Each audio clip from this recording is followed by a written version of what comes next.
Assalamualaikum warahmatullahi wabarakatuh. Shalom, Om Swastiastu, Namo Buddhaya, salam kebajikan dan salam sejahtera bagi kita semua. Perkenalkan, nama saya Anissa Priyadika Sinaga dengan NIM 12404 0610 40058. Pada kesempatan kali ini, saya akan memaparkan materi terkait mata kuliah Etika Profesi Hukum yang diampu oleh Bapak dosen, yakni Profesor Dr. Kamadusdiana MH. Membayangkan sebuah situasi ketika masyarakat mendengar berita mengenai seorang hakim yang menerima suap, seorang jaksa yang menyalahgunakan kewenangannya, seorang advokat yang memalsukan bukti, atau seorang oknum polisi yang mana dia melakukan pelanggaran. Maka apa yang biasanya muncul di benak masyarakat? Sebagian besar orang mungkin akan mengatakan bahwa mereka telah melanggar hukum. Jawaban tersebut memang benar, tetapi sebenarnya ada hal lain yang juga ikut dilanggar, yaitu etika profesi hukum. Artinya, seseorang itu bisa mengetahui hukum dengan sangat-sangat baik, tetapi apabila ia tidak memiliki integritas dan moral yang baik, maka profesinya itu justru dapat disalahgunakan. Maka oleh karena itu, sebelum membahas lebih jauh mengenai kode etik berbagai profesi hukum, itu kita perlu memahami terlebih dahulu apa yang dimaksud dengan etika profesi hukum itu sendiri. Secara sederhananya, etika profesi hukum ini merupakan seperangkat nilai pedoman moral yang mana mengarahkan setiap penegak hukum untuk menjalankan tugasnya secara jujur, adil, bertanggung jawab, dan profesional. Jadi, seorang hakim, jaksa, advokat, polisi, maupun notaris itu tidak cukup memahami peraturan perundang-undangan saja, tapi juga mereka harus memiliki integritas dalam setiap tindakan. Selanjutnya, kita sering mendengar istilah etika dan etiket. Meskipun terdengar mirip, namun keduanya punya makna yang berbeda. Yang mana kalau etika itu dia berkaitan dengan nilai moral, itu tentang benar dan salah. Sementara kalau etiket itu dia berkaitan dengan sopan santun atau tata krama dalam berperilaku. Sebagai contoh, misal kayak menjaga kerahasiaan klien yang mana merupakan bagian dari etika profesi advokat. Karena apa? Karena itu menyangkut tanggung jawab moral. Sedangkan berpakaian rapi dan juga bersikap sopan di ruang sidang itu merupakan etiket. Nah, dengan demikian etika itu dia menilai karakter seseorang. Sedangkan kalau etiket itu lebih menilai cara seseorang itu bersikap.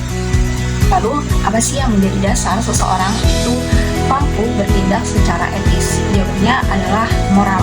Ya, moral itu sendiri atau moralitas itu merupakan kemampuan seseorang untuk membedakan mana yang baik dan mana yang buruk.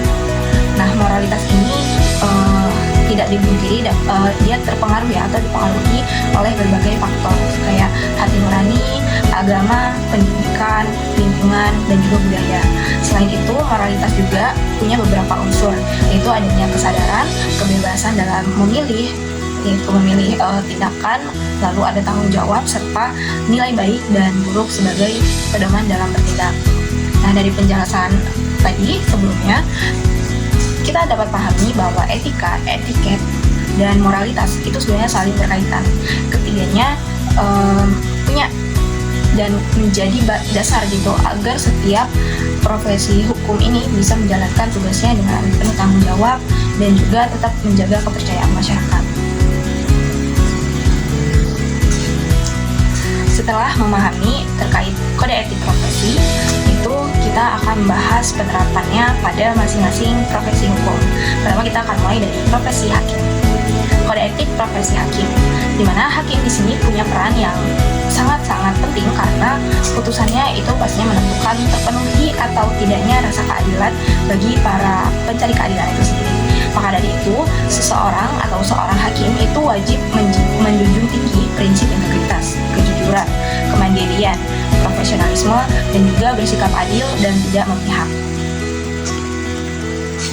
Dalam menjalankan tugasnya, hakim dilarang menerima suap atau gratifikasi yang mana menyalahgunakan jabatan, terus juga punya konflik kepentingan dalam suatu perkara maupun membocorkan rahasia persidangan.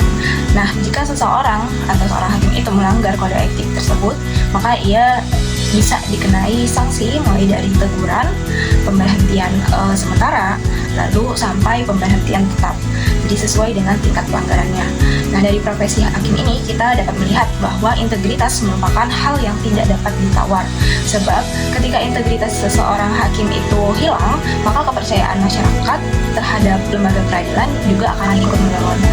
Selanjutnya, kita beralih pada profesi jaksa yang memiliki peran penting dalam proses penuntutan perkara pidana. Kode etik profesi jaksa. Selain hakim, profesi yang punya peran penting dalam penegakan hukum yaitu adalah jaksa. Sebagai penuntut umum, jaksa itu bertugas untuk mewakili negara dalam proses penuntutan. Jadi dituntut untuk bertindak profesional, objektif, dan juga menjunjung tinggi keadilan. Seorang jaksa itu dilarang menyalahgunakan kewenangannya, menerima suap atau gratifikasi, membocorkan rahasia perkara, maupun bertindak demi kepentingan pribadi atau pihak tertentu. Jika melanggar kode etik, maka jaksa itu dapat dikenai sanksi disiplin maupun ada namanya sanksi administratif yang mana sesuai dengan tingkat pelanggarannya. Dengan demikian, seorang jaksa itu tidak hanya bertanggung jawab untuk menuntut seseorang di pengadilan, tapi juga mastiin kalau proses penegakan hukum itu tetap berjalan secara adil. Nah, selanjutnya adalah profesi advokat. Berbeda dengan hakim dan jaksa, kalau advokat dia lebih berperan memberikan pendampingan serta pembelaan hukum kepada kliennya. Tapi pembelaan itu tetap harus dilakukan sesuai dengan hukum dan juga kode etik. Di mana advokat itu wajib menjaga kerahasiaan klien, terus juga bertindak jujur, mandiri, serta mengutamakan tegaknya hukum ini dan tetap menegakkan keadilan. Nah, sebaliknya advokat ini dilarang merekayasa alat bukti, misal itu tidak dibolehkan, apalagi sampai mempengaruhi saksi secara tidak sah, melantarkan kepentingan klien maupun melakukan tindakan-tindakan yang mana merendahkan martabat profesi gitu. Apabila nantinya misal terbukti melanggar kode etik, maka advokat di sini dapat dikenai sanksi pula, mulai dari teguran, pemberhentian sementara, hingga pemberhentian tetap dari organisasi advokat itu sendiri. Profesi berikutnya adalah kepolisian. Sebagai pelindung, pengayom, dan juga pelayan masyarakat, anggota Polri di sini dituntut memiliki integritas disiplin serta profesionalitas atau profesionalisme yang tinggi. Nah, anggota kepolisian di sini dilarang untuk menerima suap atau gratifikasi, melakukan kekerasan di luar prosedur ataupun bertindak yang mana itu dapat mencoreng nama baik institusi Polri. Apabila terjadi pelanggaran tersebut, itu anggota kepolisian itu dapat dikenai sanksi pula, sanksi etik, yang mana ada sanksi disiplin bahkan pemberhentian dengan tidak dengan hormat atau kita biasa mengikat dengan PTDH apabila pelanggarannya tergolong berat. Nah, artinya setiap anggota kepolisian di sini harus menjadi teladan dan juga menaati hukum karena pada dasarnya mereka juga merupakan penegak hukum. Selanjutnya kita masuk ke kode etik profesi notaris. Nah, terdapat pula profesi notaris yang mana memiliki peran penting dalam memberikan kepastian hukum, yaitu melalui pembuatan akta autentik. Nah, dalam menjalankan jabatannya, notaris di sini wajib untuk bertindak jujur, mandiri, tidak memihak, serta menjaga kerahasiaan segala informasi yang diperoleh dari para pihak. Nah, notaris di sini dilarang untuk memalsukan isi akta ataupun menyalahgunakan kewenangannya untuk kepentingan pribadi. Nah, apabila melanggar kode etik tersebut, maka notaris di sini dapat dikenai sanksi mulai dari teguran, pemberhentian sementara, lalu sampai pemberhentian tetap sesuai dengan ketentuan yang berlaku. Nah, teman-teman, dari kelima profesi tersebut kita dapat melihat nih bahwa meskipun tugas dan kewenangannya itu berbeda, maka semuanya tetaplah punya tujuan yang sama, yaitu menjaga kepercayaan masyarakat yang mana melalui perilaku yang profesional, jujur, dan berintegritas. Setelah membahas kode etik berbagai profesi hukum, selanjutnya kita melihat bagaimana seorang hakim itu dapat memutus suatu perkara melalui dua pendekatan, yang mana memiliki makna yang berbeda, yaitu ada positivisme hukum dan juga realisme hukum.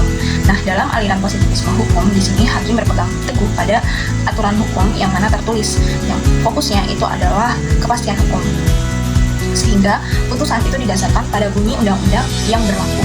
Sementara kalau aliran realisme hukum itu dia memandang bahwa hukum itu tidak hanya terdapat dalam teks undang-undang. Nah, di sini hakim juga perlu mempertimbangkan faktor sosial, rasa keadilan, serta dampak putusannya bagi masyarakat. Lalu ada pertanyaan, mengapa profesi hukum bukan profesi bebas nilai? Nah, hal ini yang membawa kita pada pembahasan berikutnya, yaitu kenapa sih profesi hukum itu disebut sebagai profesi yang tidak bebas nilai. Nah, menurut saya sendiri, profesi hukum itu tidak bisa dipisahkan dari nilai-nilai keadilan, kejujuran, dan juga kemanusiaan. Karena setiap putusan yang diambil oleh seorang penegak hukum itu nantinya akan berdampak pada hak kayak hak-hak kehidupan masyarakat, bahkan masa depan seseorang gitu. Maka dari itu, seorang penegak hukum itu nggak cukup kalau misalnya hanya berpegang pada aturan tertulis, tapi juga dia harus memperhatikan nilai-nilai yang hidup di tengah masyarakat, atau kita biasa menyebutnya dengan living law. Nah, dengan begitu, hukum itu tidak hanya memberikan kepastian, tetapi juga bisa ataupun mampu menghadirkan keadilan. Lalu ada pertanyaan, kewajiban advokat terhadap klien apa aja sih? Nah, selanjutnya dalam hubungan antara advokat dan klien itu ada beberapa kewajiban yang mana harus dipenuhi oleh seorang advokat.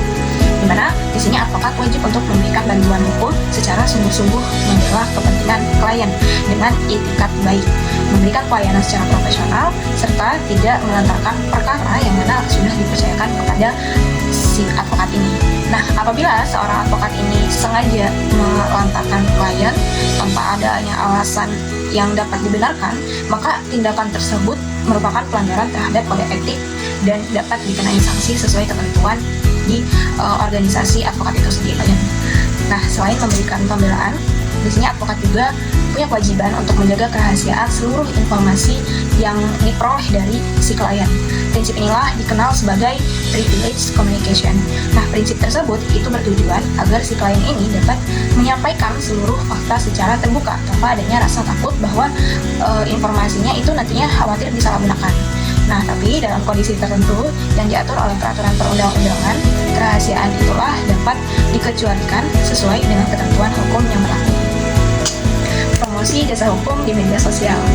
Nah, di era digital seperti sekarang, media sosial juga menjadi sarana bagi advokat untuk memperkenalkan jasanya.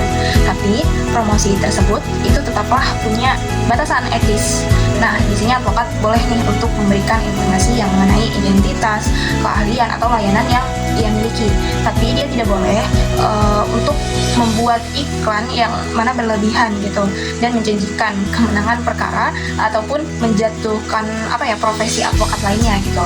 Dengan demikian, media sosial itu sudah bisa dimanfaatkan sebagai sarana edukasi dan informasi tanpa mengurangi kehormatan profesi. Oke, terakhir, apakah pelayanan advokat berbeda antara perkara pro deo dan perkara berbayar? Jawabannya adalah tidak, karena setiap klien itu punya hak yang sama buat memperoleh pelayanan hukum yang profesional.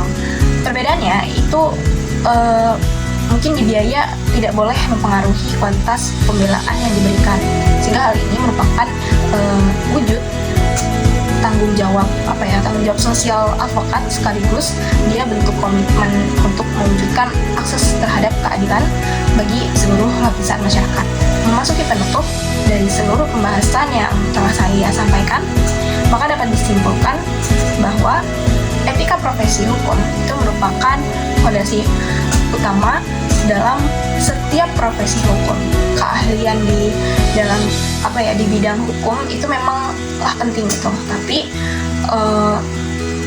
tanpa adanya integritas, tanpa adanya kejujuran dan tanggung jawab dan keahlian itu justru dapat disalahgunakan.